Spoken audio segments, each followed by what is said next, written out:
우리가 신앙생활하면서 질문이 있죠.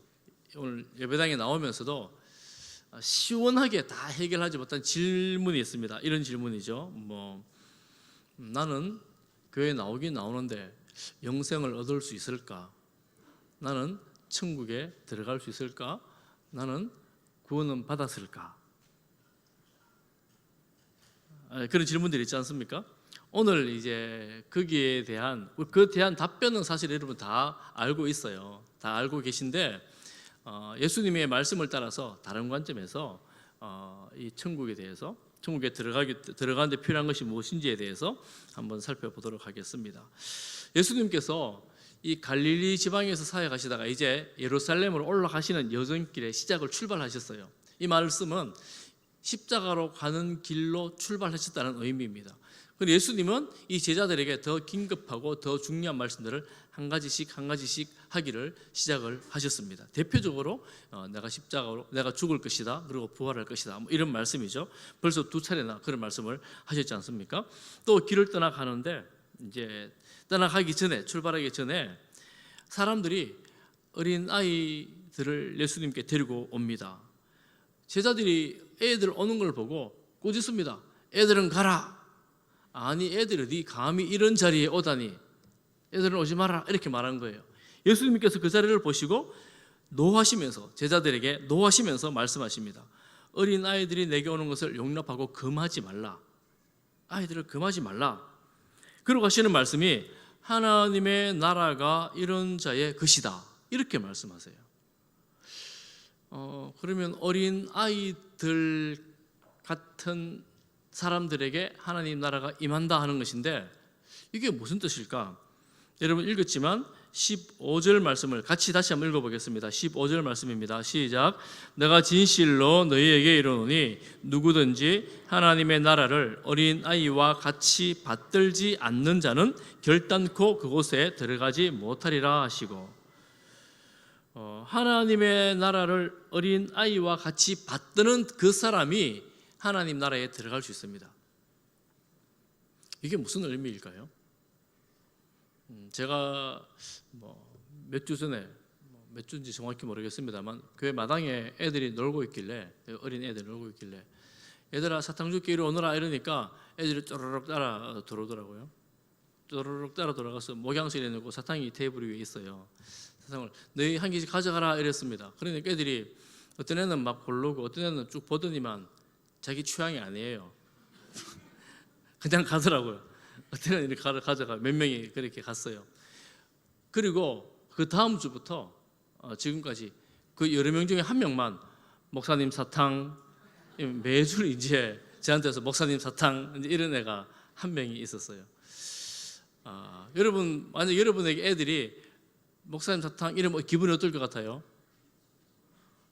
내가 이 애한테 사탕 한 개 줄 수 있는 게 되게 큰 기쁨이에요. 사실은 그 어른들 먹는 사탕이거든요.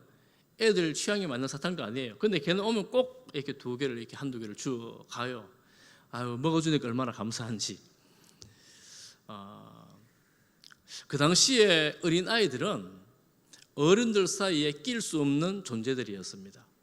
우리 과거에 어른들이 그랬지 않습니까? 유교 사회에 애들이 오면 어른들이 앞에 이렇게 말도 잘 못하고 공손히 조용히 앉아 있든지 이렇게 했어야 됐고, 그 당시에 마찬가지였습니다. 애들은 무시받는 존재였고, 그리고 애들의 말하는 것도 별로 허락되지 않는 그런 존재들이었습니다. 그런데 예수님은 이런 어린 아이들이 하나님 나라를 받드는 것처럼 받드는 그 자들이 이 하나님 나라에 들어갈 수 있다, 이렇게 말씀하시는 거예요. 이 받들다는 이 말은 영접한다는 뜻이에요. 원어로 보면 영접한다는 뜻입니다. 그러면 어린아이들이 하나님 나라를 어떻게 영접하는가?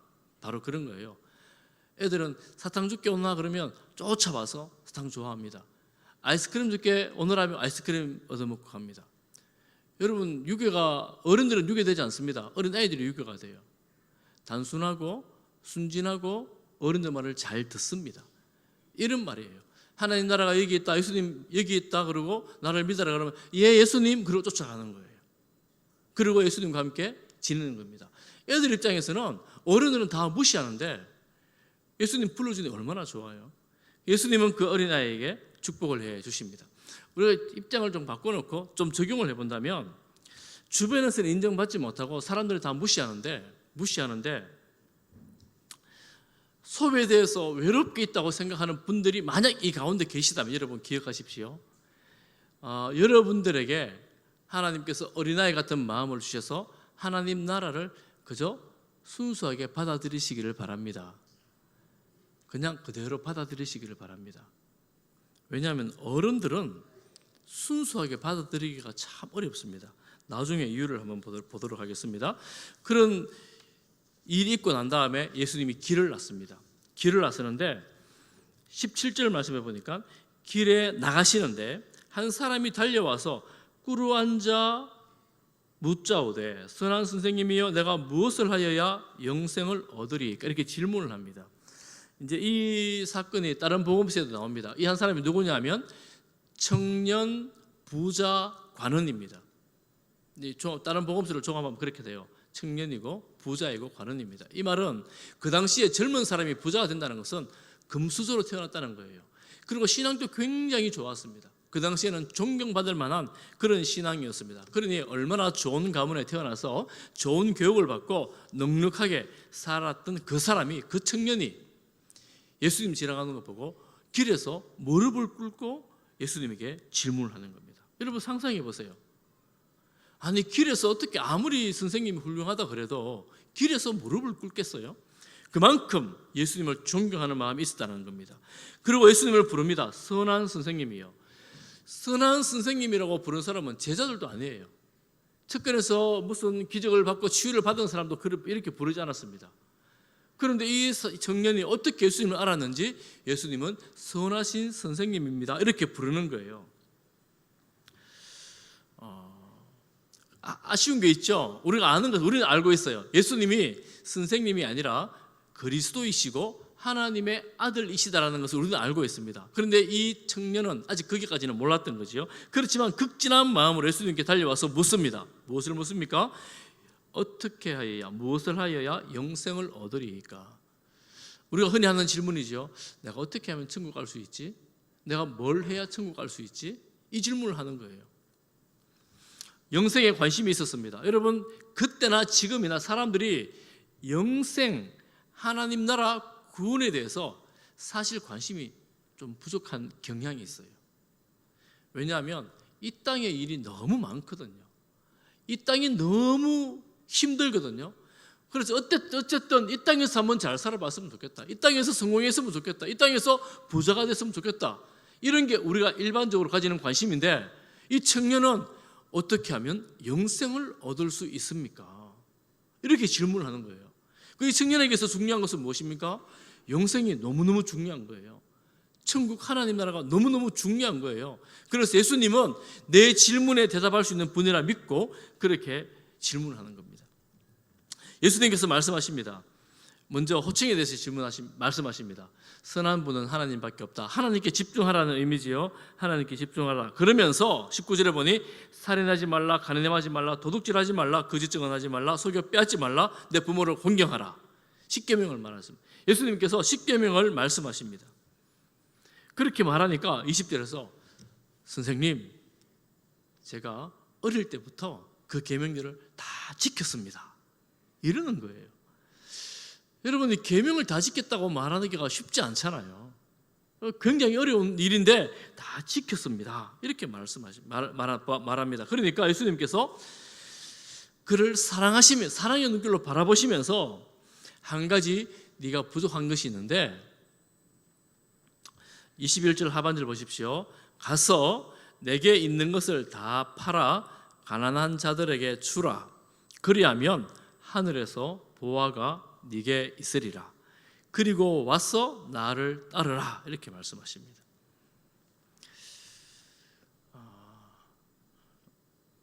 부자였다 했잖아요. 어려운 요구죠. 다 팔아 가난한 사람들에게 나눠주라고요? 그러면 하늘에 보화가 있다고요? 하늘의 보화, 영생을 말하는 거죠. 하늘의 보화가 있습니다. 그런데 이 사람은 22절에 보니까 재물이 많은 고로 이 말씀 때문에 슬픈 기색을 띠고 근심하며 가버렸습니다. 갔다가 팔아가 돌아왔다는 흔적은 없습니다. 슬픈 얼굴로 예수님을 떠나가 버렸습니다. 예수님은 이 유대인들이 가지고 있던 율법을 다 지켜서 구원을 받는다, 다 지켜야지 영생한다, 이런 이 관에 대해서 그에게 말씀하셨지만 이걸로 구원이라고 말씀하지 않습니다. 부족한 것이 있다고 말씀하십니다. 부족한 것이 있는데 그 부족한 것이 무엇이냐 하면, 우리가 오늘 이 본문을 보면서 한 가지 주의해야 될 것이, 그러면 내 재산 다 팔아서 나눠주고 줘야지 내가 구원을 받는가? 여기에 우리 역시도 올무가 됩니다. 시험이 됩니다. 걸리죠. 여러분, 슬픈 기색을 띌 수밖에 없는 요구지 않습니까? 그런데 사실은 이 앞의 내용보다 뒤의 내용이 더 중요합니다. 뒤의 내용이 무엇입니까? 나를 따라오너라. 나를 따라오너라. 그럼 앞에 이 내용은 무엇이냐? 앞에 이 내용은 단지 율법을 지키는 것에서 끝나지 않고 내 삶의 우선순위를 어디에 둘지를 잘 생각해보고 그 삶의 우선순위, 내 삶의 맨 앞자리에 나를 두어라, 예수님 이 나를 두어라, 이런 요구라고 할 수가 있습니다. 왜냐하면 성경 전체 흐름을 볼 때 부자가 그럼 천국 갈 사람 아무도 없는데 부자가 천국 가거든요. 대표적으로 빌립보에서 처음으로 예수 믿었던 루디아는 여성 사업가였습니다. 대단한 여성 사업가였습니다. 바울 일행이 그 집안에서 다 머물고 숙식을 하면서 다 공개할 수 있을 만큼의 대단한 재력가였습니다. 그는 그런 재력을 가지고 사람을 섬기고 나눠주고 베푸는 그런 삶을 살았던 것이지요. 그러니 다 팔아 나눠준다는 말에 시험될 것이 아니라 내 삶의 우선순위를, 내가 누구를 따를 것인가에 대해서 고민하게 하는 그런 내용이 되어야 한다 하는 것입니다. 우리가 이제 재물 그러면 너무나 우리 마음속에 힘든 내용들이 있습니다. 그런데 이 내용을 들었던 제자들과 예수님과의 대화가 나옵니다. 23절에 보면 제자들에게 이렇게 말씀하십니다. 재물이 있는 자가 하나님의 나라에 들어가기가 심히 어렵도다.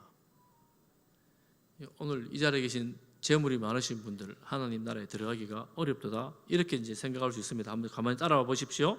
24절 말씀해 보니까 제자들이 깜짝 놀랍니다. 아니 지금 그럼 하나님 나라에 못 들어간단 말일까 놀라는 거예요. 우리 24절과 25절을 한번 다 같이 한번 읽어보겠습니다. 24절 25절 시작. 제자들이 그 말씀에 놀라는지라 예수께서 다시 대답하여 이르시되 얘들아, 하나님의 나라에 들어가기가 얼마나 어려운지. 25절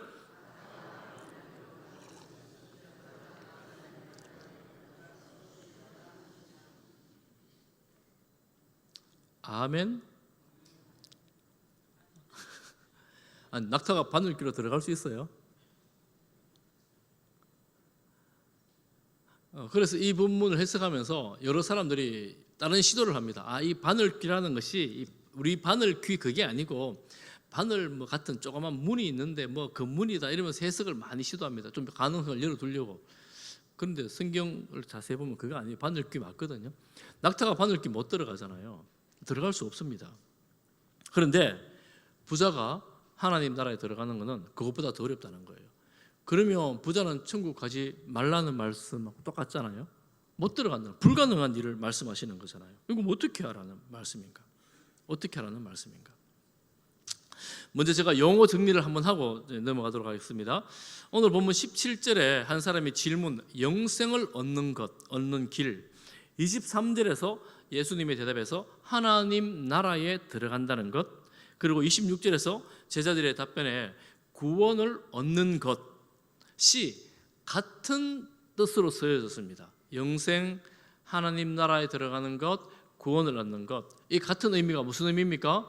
우리가 사후에 천국에 들어간다는 것, 우리가 흔히 알고 있는 그 천국을 말하는 거예요. 우리가 죽음 이후에 천국에 들어가기 위해서 우리가 무엇을 준비해야 되냐 하는 것을 말씀하고 있는 겁니다. 그런데 예수님의 결론이 정말 중요한데 27절을 다 같이 읽어보겠습니다. 27절 같이 봅니다. 시작. 예수께서 그들을 보시며 이르시되 사람으로는 할 수 없어도 하나님으로는 그렇지 아니하니 하나님으로서는 다 하실 수 있느니라. 아멘. 비유지 않습니까? 낙타가 바늘귀로 들어가는 거 비유인데 사람은 절대로 불가능한 일인데 이 구원은 사람은 절대로 불가능한 일이지만 누가 하신다고요? 하나님이 하신다, 이 말씀입니다. 여러분, 구원이라는 것은 사람 편에 있지 않습니다. 전적으로 하나님 편에 속한 것입니다.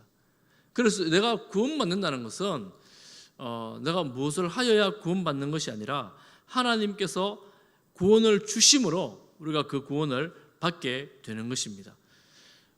그런데 지금 제자들 입장에서는 전부 다 버리고 예수님을 따라왔잖아요. 그래서 제자들이 베드로가 듣자마자 주여 우리가 모든 것을 버리고 주님을 따라갔습니다 이러면서 주님 예쁘지요, 칭찬해 주세요, 뭐 이렇게 베드로가 예수님께 말씀하는 거예요. 우리 잘하고 있지요, 이렇게. 그때 예수님 하시는 말씀이 또 약간 어려운 말씀인데 29절 말씀을 보면 내가 진실로 너희에게 이르노니 나와 복음을 위하여, 예수님과 복음을 동일시합니다. 여러분, 예수님이 곧 복음이에요. 예수님과 복음을 위하여 집, 형제, 자매, 어머니, 아버지, 자식, 전토를 벌인 자는 30절을 같이 보겠습니다. 30절 시작. 현세에 있어 집과 형제와 자매와 어머니와 자식과 전토를 100배나 받되 박해를 겸하여 받고 내세의 영생을 받지 못할 자가 없느니라. 예수님을 위해서 자신의 소유를 버린 자는 현세에서 100배나 받는데요. 100배라는 말은 풍성함, 넉넉함을 말합니다. 뭐 수치적으로 딱 100이 아니라 30배, 60배, 100배 있잖아요. 그걸 말합니다. 풍성한 삶을 주신다라는 거예요. 그리고 이 땅에서 내가 주님을 위해서 다 헌신을 했는데 주님께서는 이 땅에서 100배나 풍성히 주신다는 거예요. 그런데 그것만 주시는 것이 아니라 박해도 받습니다. 주님을 위하여, 예수님을 위하여 살아갈 때 박해를 겸하여 받고 또 무엇을 받습니까? 내세에 영생을 받습니다. 하나님 나라에 들어갑니다. 천국에 들어갑니다. 구원을 얻습니다. 여러분, 혹시라도 우리가 구원이라고 말할 때 제가 여러 차례 말씀을 드렸는데 오늘은 사후에 천국을 말씀을 드리는 거예요. 제가 전에는 구원이 이것만으로 다 설명되는 것이 아닙니다. 땅에서 이루는 구원도 있는데 오늘 여기에 집중해 봅니다. 사후에 이뤄가는 천국. 우리가 주님 앞에서 살아갈 때에 내 삶의 가장 우선순위가 무엇인가? 이 부자 청년은 재물이 있었어요. 결정적으로 재물이 그 앞에 가림막이 되었습니다. 어떤 사람들은 뭐가 있겠습니까? 내가 좋아하는 뭐 다른 취미, 뭐 혹은 명성, 혹은 권력, 뭐 이런 것들도 있겠지요. 이런 것들이 내 삶의 1순위가 되어지는 것이 아니라 예수님이 내 삶의 1순위가 되어져서 내가 주님을 위해서 살아갈 때에, 드릴 때에, 헌신할 때에 내가 박해는 받을지언정 이 땅에서도 넉넉한 삶을 살아갈 수 있다는 거예요. 부족하지 않은 삶을 살아갈 수 있다고 하는 것입니다. 우리가 저도 이 말씀을 보면서 꿈꾸는 삶이 뭐 어떤 거냐면 그러면 내가 10평 집에 살면 100평 집에 들어가는구나. 혹은 내가 수입이 이만큼인데 이만큼 더 늘어나는구나. 이런 식의 땅에서의 그 풍요만을 우리가 생각하는데 사도행전을 보면 여러분 이렇게 생각하실 수 있어요. 바울은 그야말로 모든 것을 버려두고 오히려 자비랑 사역을 하면서 복음을 전했던, 주님을 위해서 모든 것을 다 버렸던 사람이 바울이라고 대표적이라고 볼 수가 있습니다. 그런데 그는 고생 많이 했잖아요. 박해를 많이 받았잖아요. 죽을 위기도 여러 차례 넘기잖아요. 선교지에 다니면서. 그럼에도 불구하고 바울은 가는 곳곳마다, 복음을 전하는 곳곳마다 환대를 받았고 누군가의 집에 들어가서 공급을 받았고 또 누군가의 보호를 받습니다. 그래서 그는 가는 곳곳마다 낯선 곳, 처음 가는 곳임에도 불구하고 형제로서의 환대를 받습니다. 가족처럼 보호를 받습니다. 그러니 바울은 그렇게 낯선 곳에 다니면서 위험하게 다녔지만 많은 가족들이 함께했고 풍성함으로 그를 하나님께서 보호하여 주셨고 돌봐 주셨다라고 볼 수가 있습니다. 그럼 우리가 뭐 바울처럼 살란 말입니까? 여러분 그렇지 않습니다. 바울은 하나님의 특별한 부르심 가운데에 이방인의 사도로 부름을 받았지요. 그러나 우리 삶에서도 우리 삶의 우선순위가 나와 내 가족만의 안위가 아니라 예수 그리스도가 내 삶 앞에서 맨 앞에 서게 될 때에, 맨 앞에 오게 될 때에 주님께서, 하나님께서 우리 인생을 책임지시고 돌봐 주시는 것을 여러분 경험하게 될 것입니다. 저는 확신해요. 여러분들이 우리가 예수님의 이름을 위하여, 복음을 위하여 헌신할 때 하나님께서 반드시 돌봐 주십니다. 반드시 그 인생을 책임져 주십니다. 그런데 이제 우리가 이제 그렇게 하지 못할 때 우리가 고민하고 걱정하고 맨날 염려하고 이렇게 살다 보니 이쪽도 아니고 이쪽도 아니고 이런 삶으로 살아갈 때가 너무나 많이 있더라는 거예요. 그렇지만 우리가 주님을 우선순위로 삼고 살아가는 여러분 복된 성도의 삶이 되시기를 간절히 바랍니다. 그러면서 맨 마지막에 31절 말씀을 우리 같이 한번 읽어보겠습니다. 31절 말씀. 그러나 먼저 된 자로서 나중되고 나중된 자로서 먼저 될 자가 많으니라. 저는 모태신앙으로 50년을 살았습니다. 그리고 신학을 했습니다. 그리고 목사가 되었습니다. 저보다 연배 많으신 분들이 너무 많아가지고 저는 우리 교회에서 아직 어린 아이 같은 사람인데 하나님 앞에 설 때 제가 모태신앙으로 신학을 하고 목사까지 했으니까 너 참 문제 되었구나 이렇게 칭찬을 받을 수 있을까? 저는 이렇게 생각해요. 하나님 앞에 설 때 우리 중에 어르신 중에 혹은 아이들 중에 누군가가 저 앞에 있을 수 있다고 저는 믿습니다. 하나님 보시기에 더 귀하게 보시고 더 소중한 자녀라고 먼저 앞에 앞세울 분들이 있을 거라고 믿어요. 우리의 연수나 직분이나 내가 있는 이 일들 때문에 내가 그것을 자랑하고 드러내고 하나님 내가 이만큼 했는데요 이렇게 할 만한 것보다도 주님 앞에 설 때는 네가 먼저 됐다고 생각되느냐? 너 나중에 될 거다. 저 사람은 내가 나중에 믿었는데요 내가 한 게 별로 없는데요 네가 이 자리에 앉는 거야. 주님께서 이렇게 천국에서 판단하실 그런 일들이 수도 없이 많을 겁니다. 상상치 못하게 많을 겁니다. 그래서 우리가 주님을 생각할 때에 내가 믿은 연수나 혹은 직분이나 내가 했던 일 가지고 특별하게 자랑할 수 없다는 것을 주님 앞에 가보면 우리가 깨닫게 될 거예요. 왜냐하면 주님이 나중되었다고 맨 끝이라고 생각했는데 먼저 앞세우는 그런 일들을 보게 될 것입니다. 그래서 우리가 신앙생활을 한다는 것, 예수 그리스도를 믿는다는 것, 내가 정말 주님 앞에 헌신한다는 것, 예수님의 이름으로 주님께서 기뻐하시는 것을 보면서 주님을 바라보면서 하는 것이 얼마나 중요한가. 여러분 평생을 주님 앞에서 이런 마음으로 살아갈 수 있기를 축복합니다. 주님의 이름으로 행할 수 있기를 간절히 소망합니다. 이 청년, 어릴 때부터 율법을 그토록 지켰던 신실했던 부자 청년, 주님의 말씀을 듣고 근심하며 돌아가잖아요. 우리 신앙생활 중에서 이 청년처럼 내가 어느 정도를 하면 하나님 나라에 들어가서 하나님을 기쁘시게 하고 만족해 해드릴 수 있겠습니까? 라는 여러분 질문을 혹 하잖아요. 제가 지금 여러분께 질문 드려본다면 여러분은 지금 하나님 앞에 설 천국에 갈 믿음의 확신이 있습니까? 아마 속으로 아멘 하신 분이 여러 분 있을 겁니다. 속으로라도 아멘 하시기를 바랍니다. 아멘 하셔야 돼요. 여러분 믿음으로 사는 거예요. 그렇습니다. 우리는 다 하나님의 자녀, 하나님의 백성으로 지금 부르셔도 천국에 갈 수가 있습니다. 그런데 우리 마음에 나는 이게 부족하지. 제가 물어보니까 그래요. 확신이 잘 없어요. 왜요? 그러면 부족해서 그래요. 부족하대요. 뭐가 부족하죠? 뭐 믿음이 부족하고 뭐 이것도 더 해야 되고 저것도 더 해야 되고. 만약 여러분 내 재산 다 팔아서 나눠주면 충분할까요? 베드로 말처럼 우리가 전부를 버리고 주님 따랐습니다. 그럼 이 제자들은 정말 신앙이 탁월했을까요? 다음 주에 볼 본문에 보면 이 제자들이 다투어 싸웁니다. 내가 더 높은 자리에 가겠다고 또 싸웁니다. 그렇게 생각해 보면 우리는 늘 이런 식이죠. 내가 뭘 하여 구원을 받았겠습니까? 내가 뭐가 부족합니까? 내가 또 뭘 할까요? 뭘 할까요?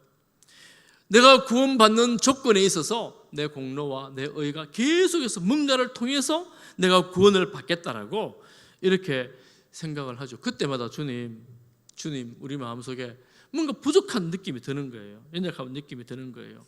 왜냐하면 이 부자 청년처럼 누군가는 재물이 있고 누군가는 명예가 있고 누군가는 내가 좋아하는 뭔가 취미가 있고 쾌락이 있고 뭐 이런 것들 나 자신이 있는 거예요. 그러니 뭔가 늘 부족한 느낌이 있는 거예요. 늘 안 될 것 같은 느낌이 있는 거예요. 그러면서 주님 요구하실 때마다 난 아직 안 되는가 보다. 나는 부족한가 보다. 이렇게 생각하는 거죠. 그런데 주님 말씀은 뭐냐 하면 내가 한다 이것입니다. 네가 뭔가를 해서 구원을 받는 것이 아니라 내가 한다 이렇게 말씀하시는 거예요. 그건 내 일이다 이렇게 말씀하는 거예요. 그럼 우리가 다른 사람을 향해서도 저 사람이 구원받았느니 못 받았느니 판단할 게 하나도 없어요. 정죄할 것도 없습니다. 왜냐하면 하나님께서 하시기 때문에 그렇습니다. 우리에게 진짜 그럼 필요한 게 뭐냐?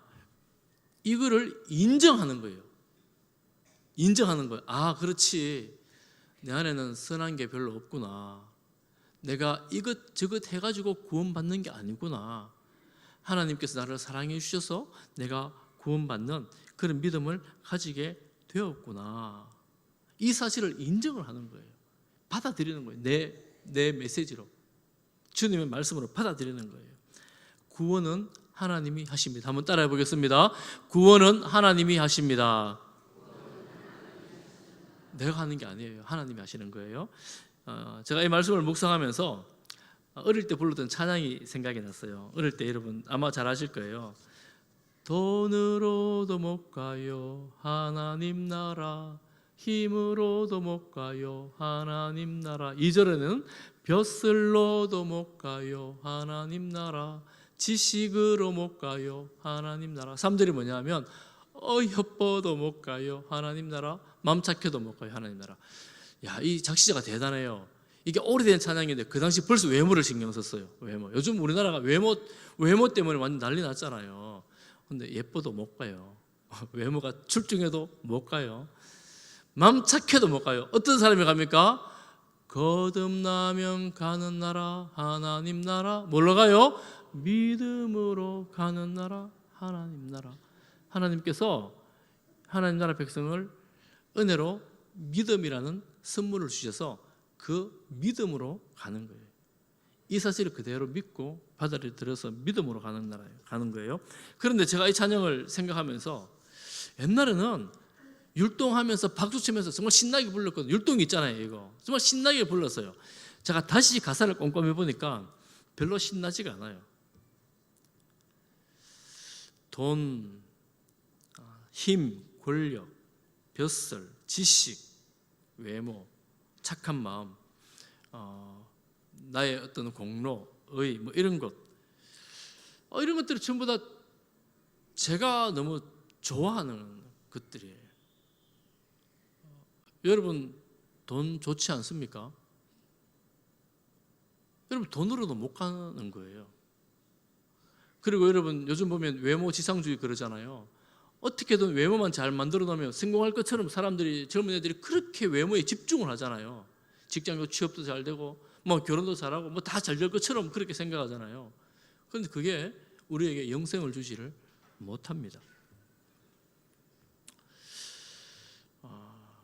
그래서 참 자신 있게 잘 부를 수 있으면 좋겠는데 지금은 이거 참 제가 너무 좋아하는 것들을 많이 가사를 적어놔서 이게 애들이 부를 찬양이 아니라 어른들이 부를 찬양이구나 이런 생각을 해봅니다. 예수님께서 우리 그 제자들을 보고 하신 말씀, 어린아이와 같이 하나님 나라를 받아들이지 않으면, 환영하지 않으면 그 나라에 합당하지 않다. 쉽게 받아들이는 거예요. 제가 이 무거운 주제를 아주 쉽게 풀어버리면 뭐가 되느냐면 이렇게 되는 거예요. 예수님께서 얘들아 이리 오너라 그러면 예 예수님 하고 달려가고 예수님 품에 안기는 거예요. 어릴 때는 그게 되게 쉬웠어요. 이 찬양 부르기가 쉬웠어요. 왜 쉬웠을까요? 돈, 재물, 지식, 뭐 외모 이런 거 별로 신경 안 썼거든요. 별로 없었어요. 가진 것도 없었어요. 그런데 조금씩 가지다 보니까 얘들아 이리 오너라 그러면 야 이거 내가 이것도 신경 쓰이고 저것도 신경 쓰이고 주님 조금만 이따 갈게요. 조금만 기다리세요. 이러는 거예요. 주님 내가 조금만 성공해서 가겠습니다. 주님 기다리세요. 주님 제가 이게 급해요. 주님 그거 지금 바쁜 거 아니잖아요. 나중에 갈게요. 이렇게 되는 거예요. 지금 이 시대가 꼭 그런 시대가 됐어요. 주님 조금만 기다리세요. 돈 좀 더 벌고 가겠습니다. 이거 해결하고 가겠습니다. 이거 해결하고 가겠습니다. 그 주님은 뭐라고 말씀하시냐면 어린아이처럼 받아들이라는 거예요. 어린아이처럼 오라 하면 예 알겠습니다. 주님 제가 갈게요. 예 제가 믿을게요. 주님 믿습니다. 내 죄를 용서해 주시니 너무 고맙습니다. 주님 사랑합니다. 주님 제 삶의 1번이에요. 주님 너무너무 좋아요. 뭐 이렇게 주님께 반응하라는 거예요. 이렇게 반응하면 우리 삶이 해결됩니까? 여전히 힘들고 어려운 것들이 다 나아집니까? 로마서 8장 32절 말씀에 자기 아들을 아끼지 아니하시고 우리 모든 사람을 위하여 내주시니까 어찌 그 아들과 함께 모든 것을 우리에게 주시지 아니하겠느냐. 주님의 큰 사랑 안에 있을 때 아버지가 책임져 주시는 거예요. 아들은 누가 책임집니까? 여러분 아들은 누가 책임져요? 부모님이 책임지는 거예요. 어린 아기들을 부모님이 책임지는 거예요. 아들에게 필요한 것을 채워주는 거예요.